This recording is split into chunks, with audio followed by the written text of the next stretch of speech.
धरती चली ना अब जान के बिना, जी ही ना दीवाना अब प्यार के बिना। क्या बात कर रहे हैं?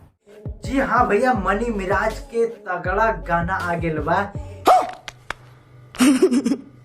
जे कि शिल्पी राज गैले बाड़ी और चांद जी गैले बाड़े, लेकिन जे नाचे वाला है मनी मिराज बा और बिन्नू डिग्रेट बाड़ी जे कि एकदम तहलका मचा के रख देले बाड़ी। तुम्हें कैसे पता चला? तुम्हें कैसे पता चला? काहे कि भैया लव स्टोरी वाला गाना है और प्यार मोहब्बत के जितना भी वादा करल जाला ये गनवा में सब कुछ बा।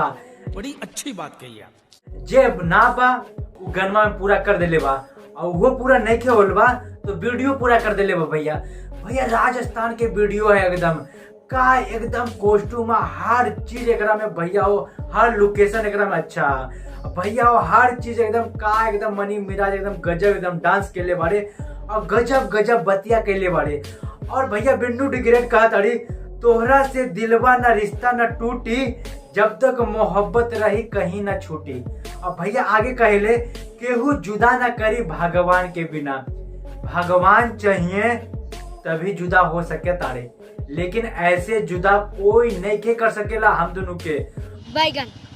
और भैया हो एकदम बहुत तगड़ा गाना और कह रहा का गनमा के निकले बाड़े भैया आशुतोष तिवारी जी गनमा के निकले बाड़े और आर्यन शर्मा म्यूजिक बनेले बाड़े और 3 म्यूजिक बल से गनमा आयल बा।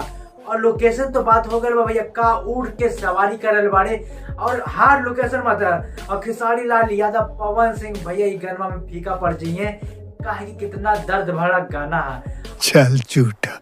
अब भैया वो आज के डेटवा में मनी मिराज के सब गाना सुनेला और एक एक को क्लिप कट के भैया रील बनी और ना बनी तो कमेंट करके जरूर बताइए कि रील बनी कि ना बनी। हमरा लगा था भैया कि रील बनी, अगर आप लोग भी रील बनावा तारा तो भैया एक एक क्लिप के काटा और रील बनावा अपना महबूबा के संग, बहुत तेजी से वायरल होगा।